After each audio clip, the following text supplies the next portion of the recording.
Good afternoon, everyone. I'm Amherst Williams, the Executive Director of the Connecticut League of Museums, and I'm pleased to welcome you to today's info session on the next round of collection assessment grants. We have with us today the League's Membership and Programs Manager, Emily Collins, who you may also know as Emily Garfinkel. She got married in October, so everyone wish her congratulations. And we also have with us Kathy Carwell-Varda, who's the Director of Conservation Connection, a program of the Connecticut State Library, and Becky Vitkauskas, who's the Grants Assistant at Connecticut Humanities. So what we're planning on doing today is both providing some information about how to access the collections assessment grant application, as well as more information about the application process and about the grant itself. If you have any questions as we go, please feel free to use the chat function to drop those in. Emily and I will be working to monitor those and either bring them up as relevant or queue them up for our speakers at the end. Without further ado, I think I'm going to hand things over to Becky first to give you a little reminder or preview of the grant portal and how to access it. Becky, take it away. Thanks, Amaris. So as she said, I'm Becky Vitkauskas. I'm the grants assistant. I'm going to go ahead and share my screen. And I'm just going to show you a couple of different ways to get into the portal. So you'll probably see this with Kathy in a few minutes. But from the collection assessment grant website, if you scroll down under grant information, there's an apply section. You can click that link right here. You can also go, oops. And let's see, there we go. From the Connecticut Humanities website, under grants, there's also the Connecticut Humanities, the CTH grant portal. Either of those will bring you to a login page. I am proxying as Amherst today, so thank you, Amherst. Once you log in, you'll be on your dashboard. If you do not have a login yet, you can create a new one, or if you think your organization might already have an account, if you've applied for any Connecticut Humanities grants in the past, please email the grants team at grants@cthumanities.org. We'll put that in the chat in a little bit, because any user IDs are connected to your organization. So we'll want to add you to your organization if you're a new applicant for an existing organization. So once you're on your dashboard, you're simply going to go to this apply field up here.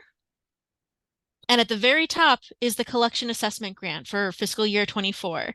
It gives you a bit of information that I'm sure we'll be reviewing today.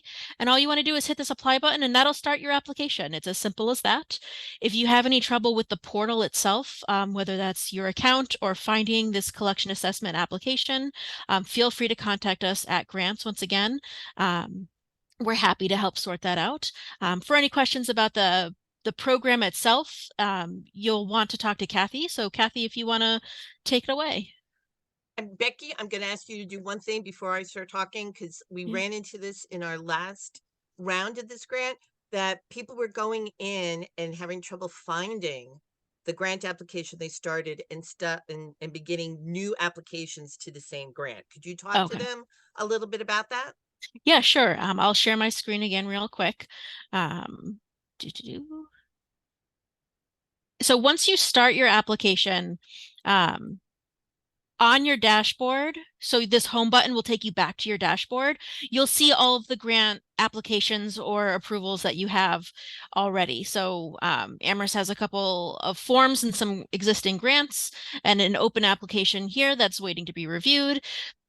This is where you will find your application and you can continue working on it. There'll be, I believe, a continue button on the right side that you'll be able to continue working on your application. You do not have to complete it all at once. You can save it and return to it to continue working on it at a later time.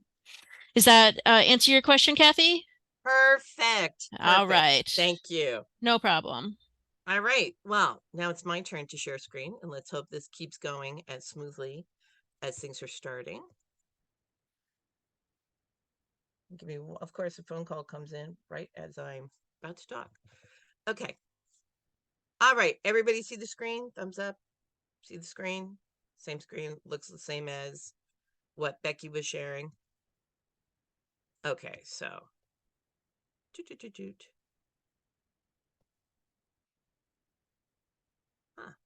Doesn't want to.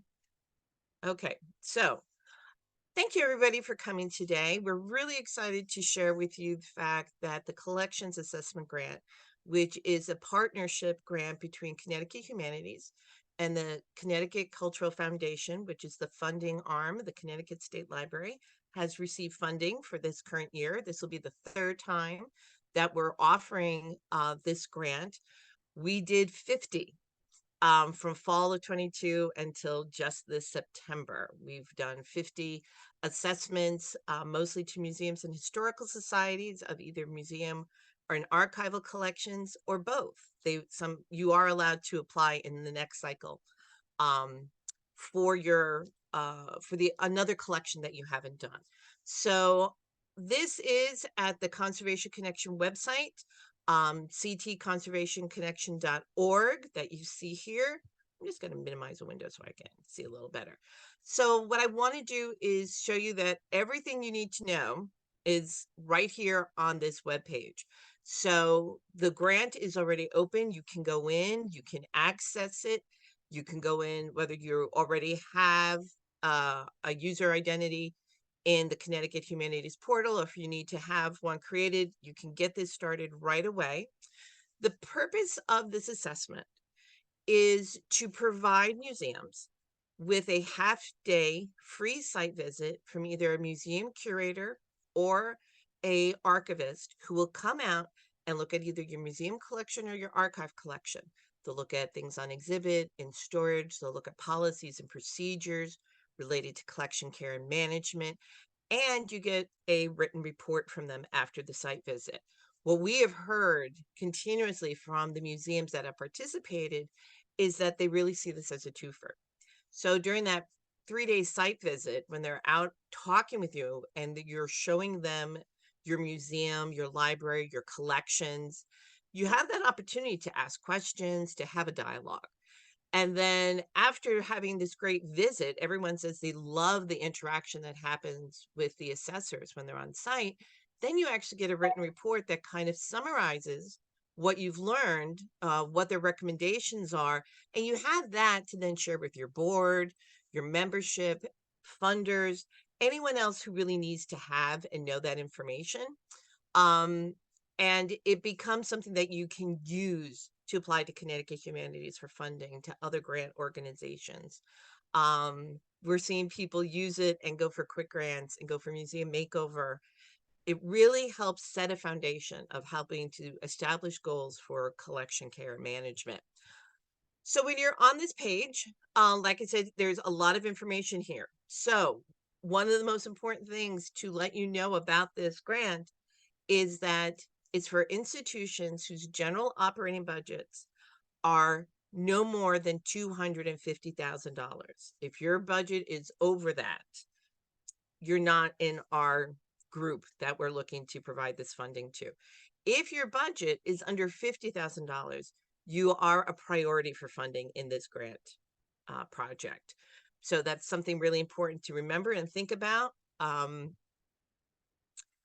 There are grant guidelines, which I'm going to open up for you all to see. So you can go right to the Connecticut. This link will take you through all the guidelines, funding priorities, who can apply. So I'm just going to show you this a little bit. This will also be echoed in the grant application. You see the priorities of who gets funding and who can apply. Couple important things. Need to, of course, be a 501c3. You need to provide programs and services to the public. You have to have open hours.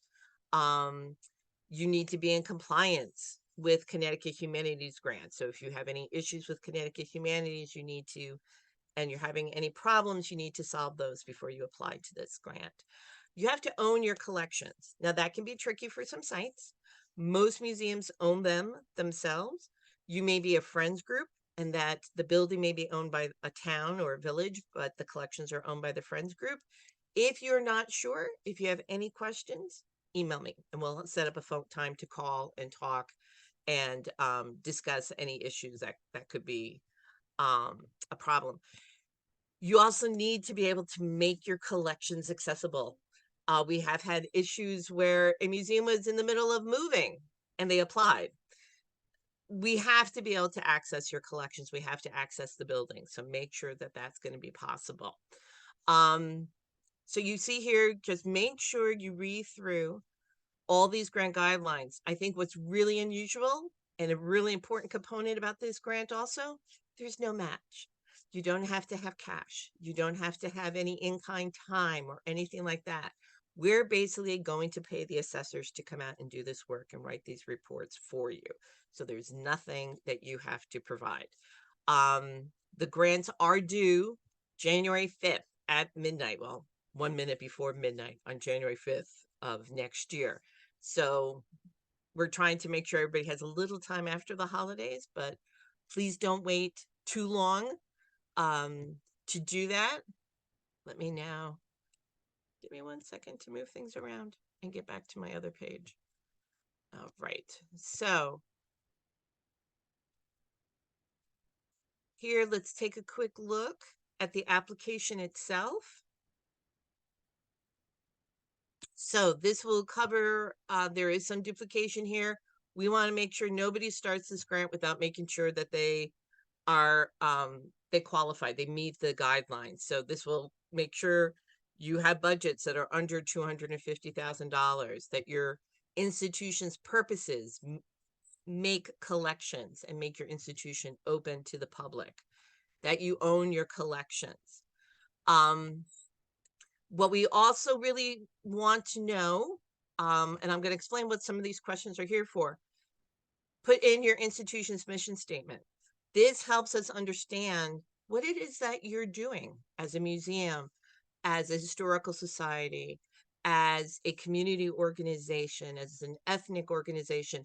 Tell us your mission statement. That's really important for the grant panel to see and understand. We also want to understand who is responsible for your collections. Now, some of you may have paid staff. Some of you may have volunteers, which we're calling here unpaid staff. But having those volunteer curators, volunteer archivists, and things like that. So answer these choices as best you can. And if you have that executive director that wears 40 hats, tell us that. You know, this is your opportunity to be as clear about your institution so the grant panel will remember and you will stand out. Okay. We need to know if your collections are available to the public through exhibits or research. This is a really important question. How many buildings hold collections or exhibits? And are these buildings on the same site? This is only a half-day site visit. If you have 4 buildings in 4 different locations in the community, that's going to be really hard to drive and travel to each one. So this is where you may need to say, well, our primary building is the barn or a historic house. And that's where we want to focus the assessment at, because we just won't have time to do driving around. But let us know that it's not going to kick you out of getting this grant. It helps us understand what's involved in doing the assessment, because these applications will be shared with your assessor if you're successful. We want to know where we're going to find your collections.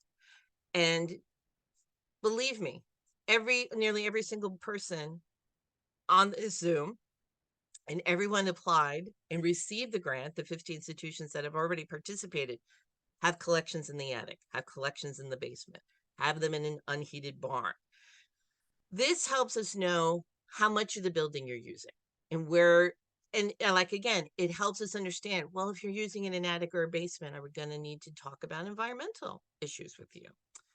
Tell us what percentage of your collection is on display. And as you can see, these are rough numbers. You should not need to count or do a search. You should just be able to say, you know, I know how much is in storage. Are you one of those places where everything that you've ever collected is out on exhibit? Tell us you have 100% out. Or do you have really limited exhibit space and most of it's in storage? Just give us that idea. Is this going to be mostly an exhibit assessment or storage assessment? Now, there are 2 types of assessments that you can pick from. You can have an assessment of your museum collection.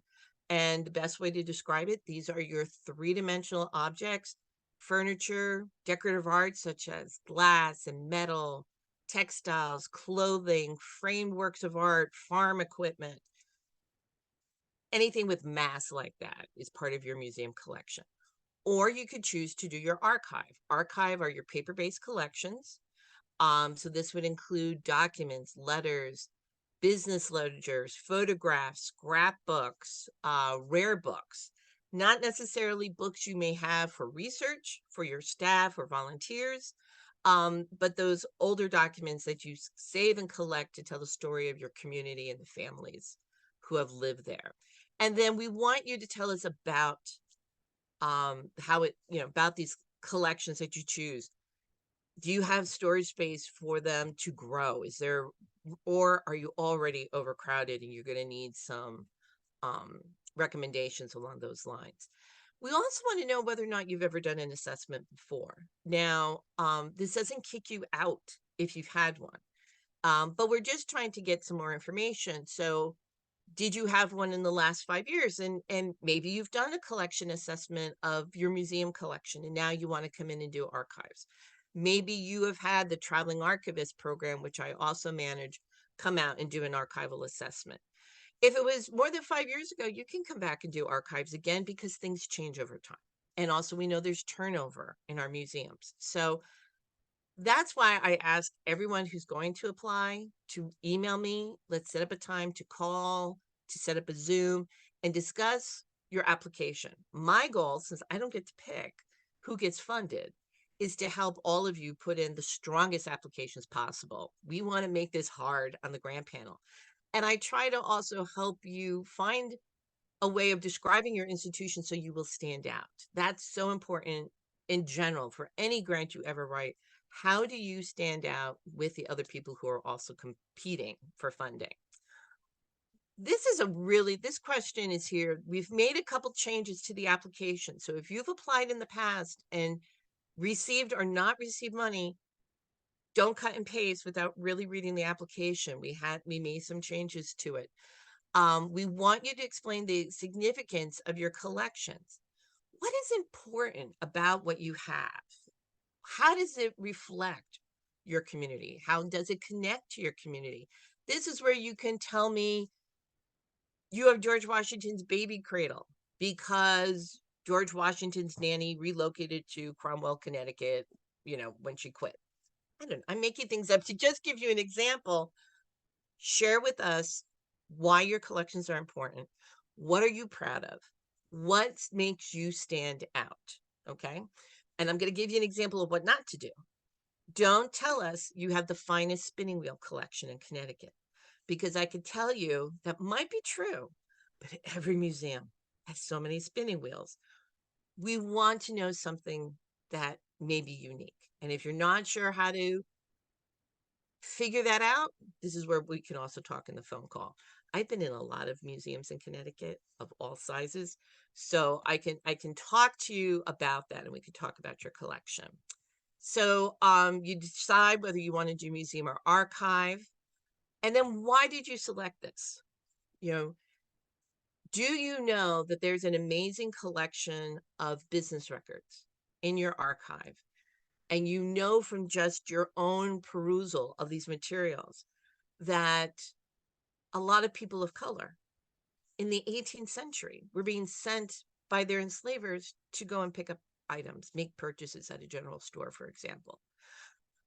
That's something that's really valuable and really important. And that might be that you need this assessment to know, is your storage accessible? How do you make this collection accessible? How are you going to make the material itself usable for researchers? Okay, so we can make those kind of recommendations in the report: how to digitize, how to create finding aids, how to add this information to, for example, Connecticut's Archive Online or the Connecticut Digital Archive.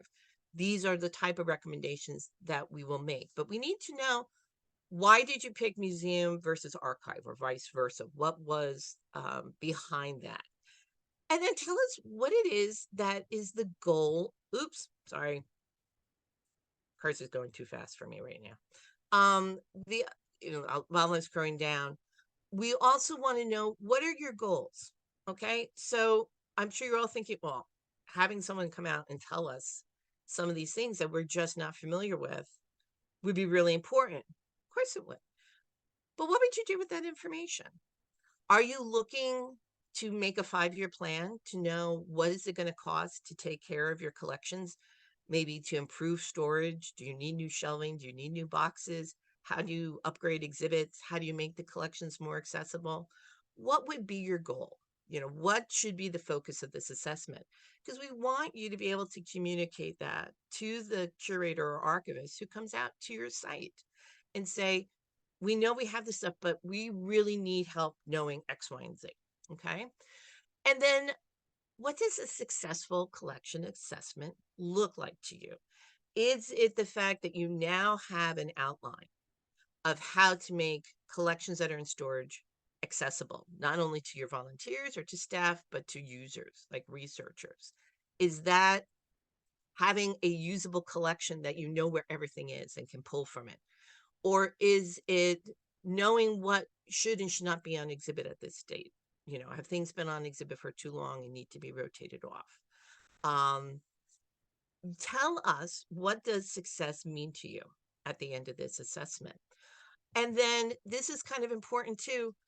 Who's going to do the implementation? So we're giving you a report that's going to have observations and recommendations.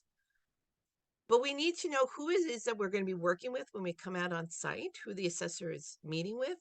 But do you have a person or several people or even a team that would be responsible for taking that report and working with your board or your director to implement the recommendations? Let us know if you've given that some thought, and I strongly suggest you give that some thought.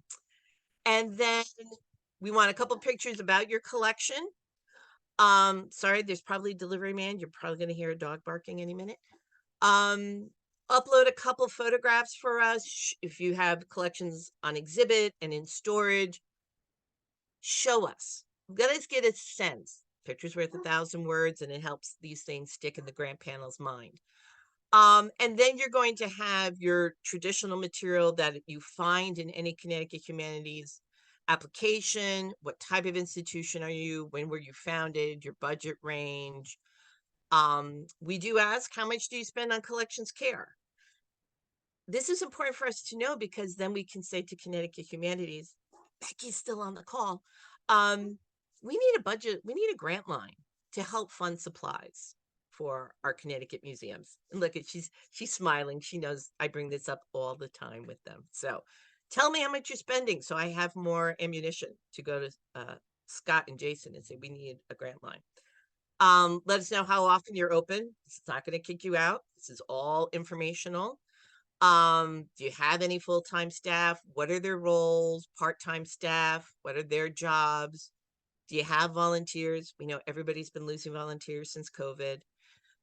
There are no trick questions in this whole application. It's information, and it helps give us background and understand your needs. And the other, did I scroll right past it? I think I might have scrolled past it.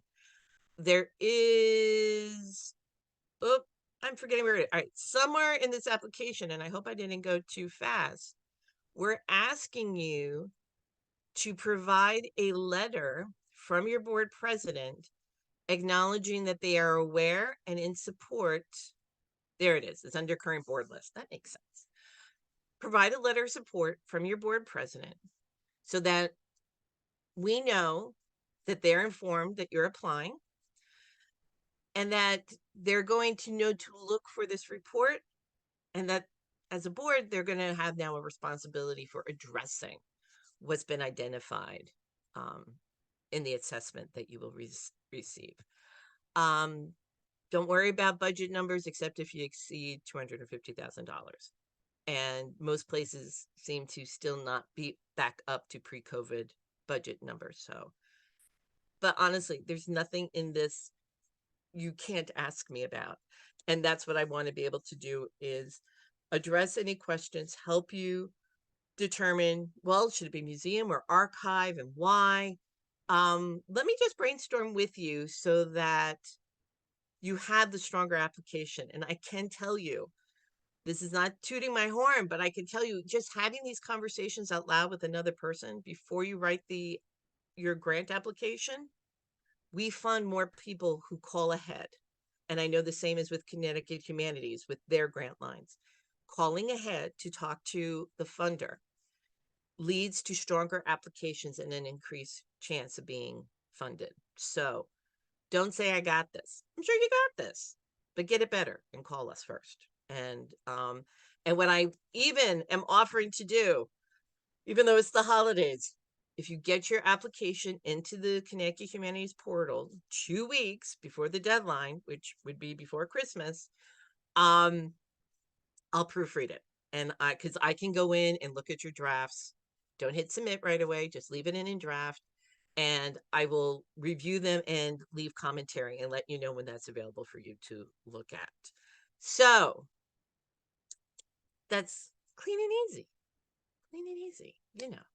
It's not, this grant is really written to be a simple, short, sweet application. And because of the budget group that we're focusing on, it's also intended to be a good introduction to grant writing for people who may not have a lot of experience. I'm not expecting you to write a grant like someone at the Wadsworth who does this like every single day. But there, you can definitely do this. It's not that hard. My biggest recommendation, do not answer any question with 1 or 2 sentences. That's never enough information in a grant. We give you plenty of space for lots of words. And I think this year we recommend that your minimum answer be no shorter than 500 words. Okay? Explain. That's what we're looking for. So that's me. That's the grant application. Let me close that out. And I will stop sharing. It's not letting me stop sharing. I can kick you out if you want, Kathy. Yeah, why don't you kick me out so we can see the whole group? There we go. There we Wasn't letting go. me stop share. All right. Great. We had a couple of questions come Great. through. You know, the first question was from Christine, who wanted to know if an organization would need to notify Connecticut Humanities of their intent to apply for the grant. Nope. No need to email Connecticut Humanities. You can deal strictly and directly with me throughout this grant process. This is a project that I manage for this partnership. So no need to call Scott, Leanne, or Becky. Email me. I'll make sure to put my email in the chat. I should do that when I stop talking. I just did it. Oh, thank you, Becky. Right. Just reach out to me directly and say that you're interested. And then we'll take it from there. We can email, we can call, we can Zoom, whatever works. Great. So, you know, I think the thing that I would also say to Christine is just like, yes, definitely talk to Kathy. Lori had a question about eligibility. I'm just trying to find her question again. So are municipal libraries eligible, nonprofit, but not a 501c3? Would it be possible if they aren't eligible under the basic guidelines to apply for a grant like this through the Friends of the Library group, which presumably would be a 501c3? Exactly. I think that would be an example of when we would go through your friends group. We've had something similar in the past. So let's have a conversation about that. Just make sure we have all the ducks in a row. If the friends group has successfully or just even applied and been allowed to apply to Connecticut Humanities grants, then you can also apply for this one. So anyone who's applied to Connecticut Humanities, as long as your budget is within our criteria, you'll be fine.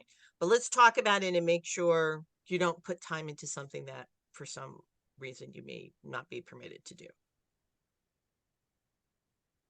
Great. Those were the 2 questions. Someone correct me if I'm wrong, but I haven't seen anything else come through in the chat. So I want to open things up to folks raising their hands, and I can call on you, or you can unmute yourself and ask your question live if you'd prefer to do that.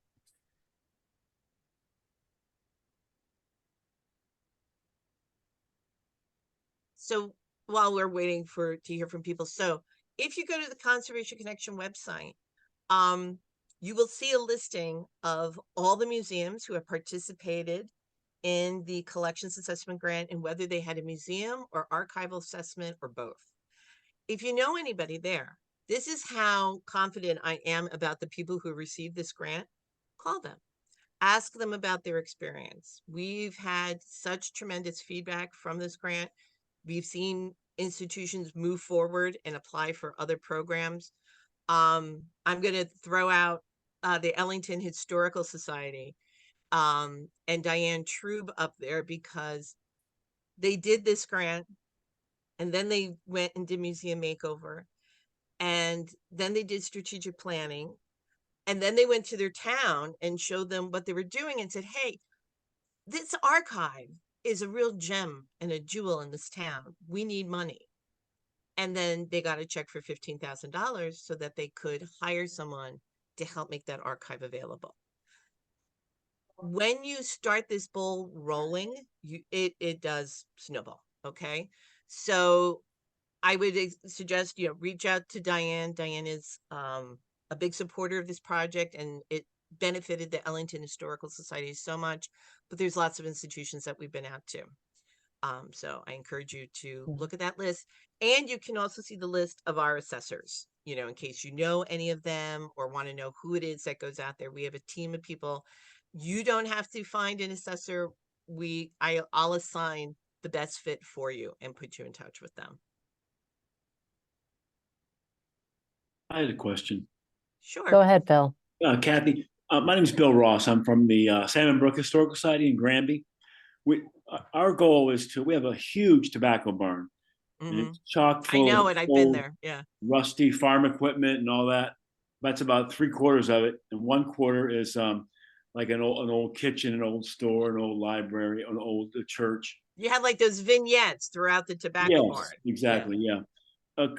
I don't see how anybody could do it in half a day. Could we just maybe do part of it, apply for part of it? So what I can tell you is I did a conservation assessment program assessment for you 20 years ago, which is a federal program that's run. And I spent 2 days doing every building. And because you have a big site.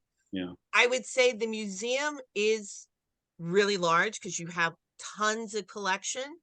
But we can do that barn in a half day because we're not looking at every single item. We're looking at the issues. Okay. So, and being in a tobacco barn, I remember there are some, tobacco barns have issues. There's openings. It's animals, how they were built and intended to be used. Right. Not always the most ideal location for exhibits, but how do we make it a better location for your exhibits? And so I would say, knowing your site, I would say the tobacco barn and maybe the main building where you have the archives and the storage, some collection storage, that I think would probably be the max that they could do in a half day. Okay. But absolutely come in for that. I think that's a really good project. It's been 20 years probably since the last assessment when I was there. So thank you. And that's just a taste of why you should talk to Kathy. You never know if I've been there. That's the thing. You don't know if I've been there. Maybe wrote an assessment for you at some point in my past. So, or I probably had that assessment somebody else wrote on my computer. If anything happens to this computer, we're in trouble. But that's why we have cloud storage. Yeah, that's not the first time that Kathy has proved to be the institutional memory for an organization with which she is not affiliated. So. That's very true. Anything else? And I know this is a lot to think about. You got to think about your collections. You got to talk to people. I always, Amaris and Emily and all have always heard me, let it percolate like old-fashioned coffee pots. Think about it. Think about what's the best fit. I would say this is probably one of the easiest grants you can ever do because you write the grant, hopefully you get the grant, and you spend 3 hours with an assessor on site. You work out those details, and then you wait for the grant report to show up. There's really very few grants that are this low maintenance out there. So my recommendation is, if you've never had someone, or it's been a while since you had a professional come out and take a look, apply. This is a gift. This is really a gift. We are paying for everything for you. And then you have this document that in the old days when we printed everything out, it should be like dog-eared by the time you finished implementing everything. So, all right. So you have my email in the chat. You have the link to the webpage. Thank you, Becky, for being my tech guru, since I can't talk and paste at the same time. So. We have someone with a raised hand. Anne, Oh, go okay. ahead. Unmute yourself and ask your question, please, Anne. I'm Ann Dunnick with Joshua's Trust. Okay. And we just did the museum makeover with one of our 2 historic properties. We have a great deal of land, but we've got 2 historic properties. And I'm interested in this grant for the other one, the one that we did not do the museum makeover for. And it's a museum of 19th century farm equipment. Oh, great. And my question is about the cap on the funding, not the funding, but the budget of the organization. Being a land trust, and we do multiple things, like our gristmill is separate, the farm history museum is separate, the land is a separate thing. Can we break down our budget and qualify with just the monies that go to the particular museum, rather I think that should work out. Yeah. That's not, it sounds very similar to what the Salisbury Association is, which is an umbrella organization with the Salisbury Historical Society and the Land Trust and some other organizations. So if the Farm Museum, for example, that you're interested in applying for an assessment, has set monies allocated by the Land Trust or by some other form of funding that's under the $250,000 maximum that you can have to apply, then you should be fine. But if you can indicate that, the Land Trust, if the Land Trust has $1 million, but they set a budget for the Farm Museum at 25,000, tell us that. That's going to help a lot, and that would make you eligible then. Okay, thank you. Thanks, Anne. I like you had a good museum makeover at Joshua's Trust. Those outside signs were beautiful. Oh, we're coming down the home stretch. Good. Yeah, I know. I keep like, please don't freeze. Please don't freeze. Yes. We'll get those signs in. We will get them in. So yes, we will. Thank you, Anne. Other questions for Kathy or Becky or us?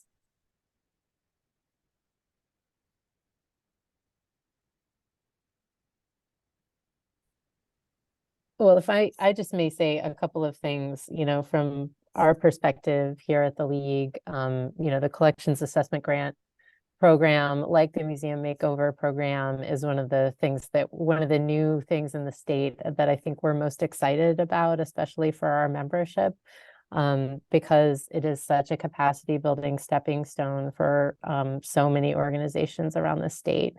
And the story that Kathy shared about Ellington is one of many, I think, success stories that demonstrate the really important role that kind of an entry-level program like this can have in really helping, build a path to success for organizations of all kinds. But, you know, especially really, and I think that the focus on the smaller budget organizations is really critical here, because there are collections assessment programs out there, and I shared a link to the national one in the chat, but it's a bigger reach for a small organization in Connecticut to apply for something like that. So I think that this program really fills an important need around the state. And I think is something that we're all really proud to be associated with, and are just really excited about this another year of funding for this program. How many organizations get funded this year, Kathy? We will, thank you for bringing that up, because I did forget to mention. So 20 institutions this year will be funded. Great. You would get notification hopefully in February if all goes according to plan. And right after that, you'll hear from your assessors, and the work would be finished by Memorial Day. So you're going to have, by the time the summer season starts, you're going to have documented information for your collection. So if you apply to the CAP program, the federal CAP program, you know, it's 1 year waiting for the application, and then the next year to actually implement it. I'm also a CAP assessor. So I do that. But we want to get that information into your hands and get you rolling to start making those changes. And, you know, and believe me, everybody has updates. The biggest museums in the world still have updates to do. So. And I'll just point out, there are like 17 participants in this meeting right now. Like, I know there are a few people who left, right? You know, but there are 20 organizations that are going to get funded this year.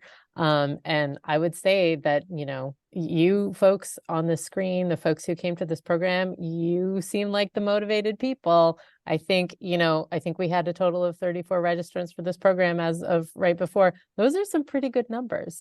You know, I think that if you have a chance to talk to Kathy, I'm sure more people will apply, and there'll be lots of people viewing this recording, but I'm just saying, as an encouragement, you know, this is a great opportunity. I think the success rate is pretty good for this grant program too. So that was a piece of information that I wanted to think about with this group. It just I didn't remember if it was 15 or 20 or how many. So that's really great that we're doing 20 more organizations this year.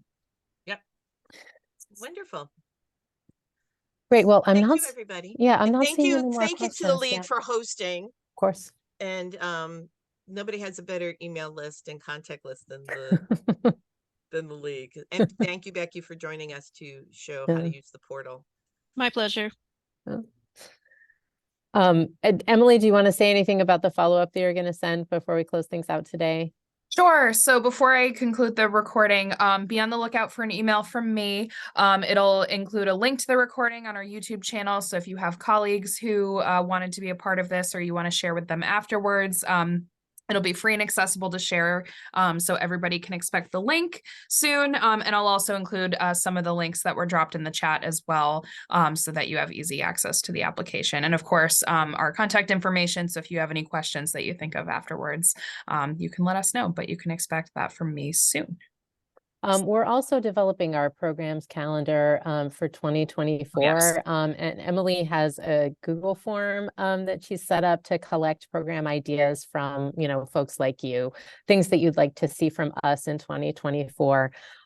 So she can either pop that in the chat, or that can go out in our follow-up email. And I think it just went out in our newsletter today as well. So if you have ideas, we want to hear from you and make our programming as responsive to your needs as possible in the new year. Have a wonderful holiday season.